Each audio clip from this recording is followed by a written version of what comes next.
परम सत्कार योग गुरु प्यारी साथ संगत जी, राधा स्वामी जी। संगत जी, आज बाबा जी सिकंदरपुर पहुंच चुके हैं। साथ ही बाबा जी के दो बड़े कार्यक्रम भी रद्द हो गए हैं। दोनों कार्यक्रम बाबा जी ने खुद अपनी मौत से कैंसिल किए हैं। यह दोनों बातें अलग अलग भी हैं और महत्वपूर्ण भी हैं, और आज हम आपको इन सब की पूरी जानकारी देने जा रहे हैं। और जो संगत सिकंदरपुर जा रही है वो जाने से पहले एक बार इस वीडियो को ज़रूर सुने। कौन सा कार्यक्रम बाबा जी ने रद्द किया, बाबा जी कितने बजे सिकंदरपुर पहुँचे, क्या आज हजूर जी भी वहाँ पधारे, यह सब विस्तार से हम आपको बताएंगे। साथ ही हम आपके साथ सिकंदरपुर सेंटर से जुड़ी एक ऐसी सच्ची घटना शेयर करेंगे कि आप सच में हैरान हो जाओगे। शुरुआत में हम अपने सभी भाइयों बहनों से निवेदन करेंगे, कमेंट में राधा स्वामी ज़रूर लिखें। संगत जी, पिछले 5 दिनों से बाबा जी मसूरी में थे। सोमवार को बाबा जी मसूरी पहुँचे थे और हजूर जी उस समय मुंबई में थे। और आज सुबह लगभग 10 बजे बाबा जी मसूरी से रवाना हुए और दोपहर करीब 1:30 बजे बाबा जी और हजूर जी दोनों साथ में सिकंदरपुर पहुँचे। जैसे ही बाबा जी हेलीकॉप्टर से सिकंदरपुर पहुँचे, संगत के भीतर अपार खुशी की लहर दौड़ गई, क्योंकि संगत कई समय से जो थी, जब यह पता चला कि बाबा जी आ रहे हैं, और यह न्यूज़ जो था बहुत समय पहले ही जो है पता चल गया था संगत जी को। और जब यह पता चला कि बाबा जी हेलीकॉप्टर से सिकंदरपुर पहुँचे, संगत के भीतर अपार खुशी की लहर दौड़ गई, क्योंकि संगत कई समय से बाबा जी और हजूर जी के दर्शनों की प्रतीक्षा कर रही थी। वहाँ का माहौल सचमुच उस भजन की पंक्ति जैसा हो गया, संत अरत भाई हरियावली जिथे मेरा सतगुरु बैठा आए। बाबा जी के हेलीकॉप्टर की आवाज़ सुनते ही सिकंदरपुर की संगत की निगाहें आसमान की तरफ टिक गईं और सारी संगत खुशी से झूम उठी थी। संगत जी, अब बात करते हैं वह कौन सा प्रोग्राम है जो बाबा जी ने अचानक कैंसिल कर दिया। बाबा जी बोले, मैं वहाँ दर्शन नहीं दूंगा। परसों से एक संदेश व्हाट्सएप पर वायरल होना शुरू हुआ कि शुक्रवार 3 अक्टूबर की सुबह बाबा जी सहारनपुर में खुली गाड़ी में दर्शन देंगे। यह संदेश इंस्टाग्राम और सोशल मीडिया पर भी खूब फैल गया, लेकिन अगले ही दिन यह स्थिति बदल गई और वीरवार यानी कल रात तक लोगों के बीच यह खबर फैल गई कि शुक्रवार सुबह का सहारनपुर वाला कार्यक्रम रद्द कर दिया गया है। आज बाबा जी मंसूरी से सीधा सिकंदरपुर पहुँचे। सहारनपुर की संगत के लिए यह खबर थोड़ी निराशजनक थी, क्योंकि वह बहुत उत्साहित थे कि बाबा जी उनके यहाँ दर्शन देंगे। लेकिन आपको तो मालूम है, यह सब बाबा जी की मौज ही होती है। सतगुरु की कृपा हमेशा सर्वोत्तम होती है। वह जहाँ चाहते हैं, जैसे चाहते हैं, वैसे ही अपनी रहमत बरसाते हैं। देखिए, कई बार अचानक बदलाव हो जाते हैं। जैसे इस बार मसूरी में वीरवार यानी कल 2 अक्टूबर को बाबा जी ने सवाल जवाब का कार्यक्रम रखा था, लेकिन उसी दिन उसे रद्द भी कर दिया। यह सब उनकी मौज है। अक्सर तो बाबा जी अचानक रात को 9 बजे कह देते हैं कि मैं कल सुबह फला जगह जा रहा हूँ, और तभी सुरक्षा प्रबंधक तुरंत आगे बढ़ जाते हैं ताकि वहाँ सारी व्यवस्था की जा सके। यानी बाबा जी की मौज का कोई अनुमान नहीं लगाया जा सकता। यह सिर्फ बाबा जी को ही पता होता है कि कहाँ और किस समय रहमत बरसानी है। कई बार तो खुद बाबा जी को भी पहले से मालूम नहीं होता कि वह किस मौज में होंगे। और जो संगत सिकंदरपुर जा रही है, उन्हें हम बताना चाहते हैं कि सिकंदरपुर में नामदान कार्यक्रम इस भंडारे पर नहीं होने जा रहा। बाकी सब कार्यक्रम जैसे कि ओपन कार दर्शन, सवाल जवाब, प्रसादी, सत्संग बिल्कुल वैसे ही होंगे जैसे हर बार और हर भंडारे और होते हैं। सिर्फ नामदान कार्यक्रम सिकंदरपुर में नहीं होगा। नामदान के लिए संगत अगले हफ्ते दिल्ली जा सकती है। वहाँ नामदान कार्यक्रम का आयोजन होगा।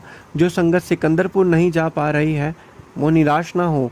अब आगे लगातार कई हफ्ते अलग अलग सेंटरों पर बाबा जी के भंडारे होने हैं। संगत अपनी सुविधा के अनुसार अपने पास वाले सेंटरों में भंडारे पर जा सकती है। संगत जी, अब मैं आपको हजूर महाराज जी से जुड़ा सिकंदरपुर सेंटर का एक सच्चा और दिल को छू लेने वाला प्रसंग सुनाने जा रहा हूँ। एक बार की बात है, महाराज जी सिकंदरपुर सेंटर पधारे हुए थे। सत्संग भवन की 4 दीवारी के आसपास वह बड़ी गहराई और ध्यान से इधर उधर देख रहे थे। अचानक उनकी नज़र उस बाउंड्री वॉल के पास बने एक छोटे से घर पर पड़ी।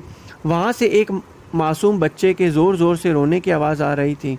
हजूर जी ने उस आवाज़ को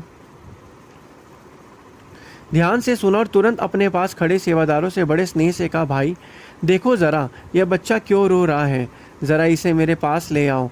सेवादार तुरंत उस बच्चे को लेकर हजूर जी के चरणों में ले आए। जब वह नन्हा बच्चा बाबा जी के सामने आया तो महाराज जी ने उसके सिर पर हाथ फेरते हुए प्यार भरे स्वर में पूछा, बेटा तू इतना ज़ोर ज़ोर से क्यों रो रहा है, तुझे कौन सी परेशानी है, तू मुझे बता, क्या कोई तुझे मार रहा है या तंग कर रहा है। बच्चा नहीं जानता था कि उसके सामने खुद रब खड़े हैं।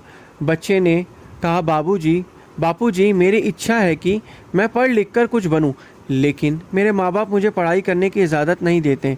हमारे घर की हालत बहुत ख़राब है, हम इतने गरीब हैं कि रोज़ की रोटी के लिए भी मेहनत करनी पड़ती है। मेरे माता पिता कहते हैं कि हमारे पास स्कूल की फ़ीस, किताबें और यूनिफॉर्म के लिए पैसे नहीं हैं, इसलिए मैं पढ़ाई का सपना नहीं देख सकता।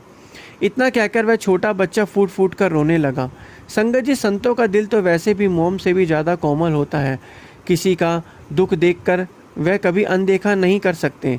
बच्चे की बात सुनते ही हजूर महाराज का दया भाव जाग उठा। उन्होंने तुरंत अपने सेवादारों को बुलाकर हुक्म दिया, इस बच्चे का तुरंत स्कूल में दाखिला कराओ, इसकी पढ़ाई लिखाई का सारा खर्च मैं उठाऊंगा। फिर क्या था, उसी समय उसके पूरे 10 से 15 साल की फ़ीस जमा करा दी गई। किताबें, यूनिफॉर्म और अन्य ज़रूरतें सबका इंतज़ाम कर दिया गया। यहाँ तक कि आने वाले समय में उसके कॉलेज का भी खर्च पहले ही अदा कर दिया गया, ताकि आगे किसी भी तरह की परेशानी उस बच्चे या उसके परिवार को ना उठानी पड़े। उस दिन से हजूर महाराज जी ने उस बच्चे की शिक्षा और उसके जीवन यापन की पूरी जिम्मेदारी अपने ऊपर ले ली। धीरे धीरे वह नन्हा बच्चा हजूर महाराज जी की करुणा और उनके व्यक्तित्व से इतना प्रभावित होने लगा कि उसका मन हर वक्त उन्हीं के स्वरूप में लीन रहने लगा। उसकी श्रद्धा और ध्यान दोनों ही परमार्थ की ओर मुड़ गए।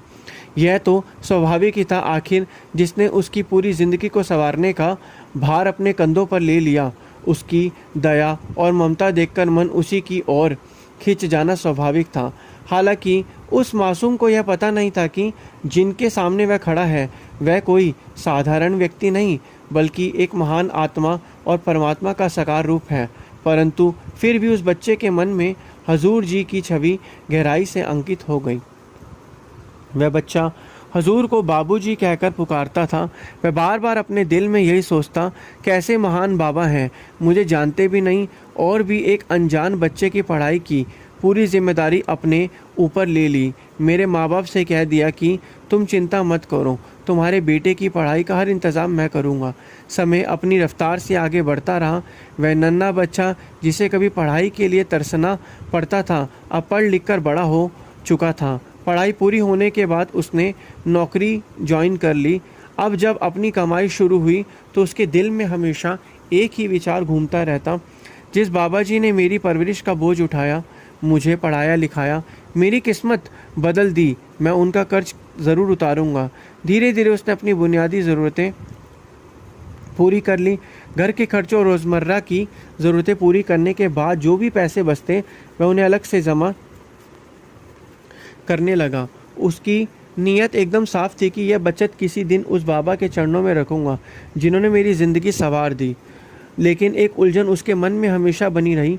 उसे ठीक ठीक पता ही नहीं था कि वह बाबा कौन थे और कहाँ रहते थे। बस इतना जानता था कि वह व्यास से आए थे और यह भी नहीं मालूम था कि बाबा जी दरअसल डेरा के सद्गुरु हैं, क्योंकि उसके माता पिता सत्संगी नहीं थे। इस अनजान स्थिति में भी उसने हिम्मत नहीं छोड़ी। साल दर साल थोड़ा थोड़ा करके वह अपनी कमाई में से पैसे बचाता रहा और यूं धीरे धीरे उसने इतने पैसे ब्याज सही जमा कर लिए जितने हजूर ने उसकी पढ़ाई पर खर्च किए थे। एक दिन उसने मन बनाया कि कल सुबह जो वो ब्याज जाकर हजूर के पैसा लौटा देगा।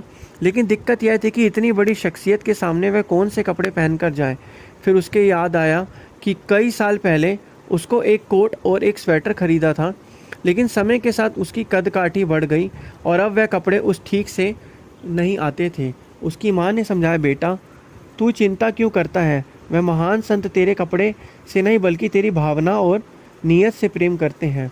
माँ की बात मानकर उसने अपना वही पुराना कोट पहना और डेरे पहुंच गया। सेवादारों ने पूछी तो उसने बिना घुमाए फिराए साफ कहा, आपके गुरुजी के फलाने समय पर मेरी मदद की थी, अब मैं वही उधार ब्याज समेत लौटाने आया हूँ। यह खबर हजूर के पास अंदर कोठी में पहुंची। उस समय हजूर बड़े अधिकारियों के साथ मीटिंग में थे, लेकिन उन्हें तो पहले से ही मालूम था कि यह लड़का एक दिन ज़रूर लौटकर आएगा। उन्होंने तुरंत सेवादारों से कहा, उसे भीतर ले आओ। थोड़ी देर बाद जब वह युवक हजूर के सामने खड़ा हुआ तो कोट को नीचे की तरफ खींचने लगा, जिससे कि कोट का छोटापन छुप सके। कभी आगे से नीचे खींचता, कभी पीछे से नीचे खींचता, पूरी ताकत लगाकर उसे लंबा करने की कोशिश करता। उसकी चिंता यही थी कि वहाँ बैठे लोग उसे लेकर कोई गलत धारणा ना बना ले। हजूर उनकी इन हरकतों को ध्यान से देखते रहे और फिर हल्की मुस्कान के साथ बोले, बेटा, जिस तरह तुम आज इस कोट को बार बार खींचकर बड़ा करने की कोशिश कर रहे हो, एक दिन ऐसा आएगा जब यह कोट अपने आप इतना बड़ा हो जाएगा कि लोग उसे देखने के लिए बेताब रहेंगे। इस कोट को लोग सलाम करेंगे, इसे देखने के लिए लाइनें लगेंगी, नंबर लेना पड़ेगा। यह कोट इतना ऊंचा और महान बन जाएगा कि लोग इसके चारों ओर घूमते फिरेंगे। यह सुनकर वो लड़का भावुक हो गया और उसने अपने साथ लाए एक थैले में से पैसे निकाले और आदर सहित हजूर की मेज पर रखते हुए बोला, बाबूजी, जो पैसे आपने मुझे दिए थे, आज मैं उन्हें ब्याज समेत लौटाने आया हूँ। यह सुनकर हजूर जी मुस्कुराए, कुर्सी से बैठे उठे और स्नेह से उनके कंधे पर हाथ रखते हुए बोले, बेटा, एक और तू मुझे बापू कह रहा है और दूसरी ओर बाप के साथ लेन देन का हिसाब करने बैठा है, और बेटे और बाप के रिश्ते में कभी सौदेबाजी नहीं होती। उन्होंने तुरंत वे सारे पैसे उसे वापस थमा दिए और बहुत ही करुणा से कहा, इन्हें संभाल कर रख। जब कभी तेरे सामने कोई ज़रूरतमंद इंसान आ जाए तो इन्हीं रुपये से उसकी मदद कर देना। जब तू किसी की ज़िंदगी संवार देगा तब समझ लूँगा कि मेरे पैसे मुझे लौटा आए। यह शब्द सुनकर उस लड़के की आंखें भर आई और भावुक होकर वह हजूर जी के चरणों में रो पड़ा। हजूर ने उसको गले से लगाया और फिर से वही वचन कहे कि तेरा कोट एक दिन इतना ऊंचा होगा कि सारी दुनिया सलाम करेगी। हजूर जी का आशीर्वाद सच हुआ। उस लड़के ने लगन और मेहनत से अपने जीवन की राह बनाई। धीरे धीरे उसकी नौकरी में तरक्की होती गई और आखिरकार वह एक ऊंचे पद पर पहुंचकर जज बन गया। संगत जी, कैसे मालिक अपनी रूहों को अपने तक खींच लेते हैं, ऐसे उदाहरण हमने पहले भी बहुत सुने हैं। संत महात्मा कभी किसी की मदद करने के बाद दिखावा नहीं करते, ना ही किसी को कुछ बताते हैं। या तो मदद पाने वाले सत्संगी भाई बहन जब संगत को बताते हैं तो बात आगे से आगे पहुंच जाती है। संगत जी, तो यही चीज़ हमने समझा और सुना कि जितना हो सके हमें जो है नियमों की पालना करनी है, तभी जो है हम जो है इस भव सागर से पार हो पाएंगे। गुरु प्यारी साथ संगत जी।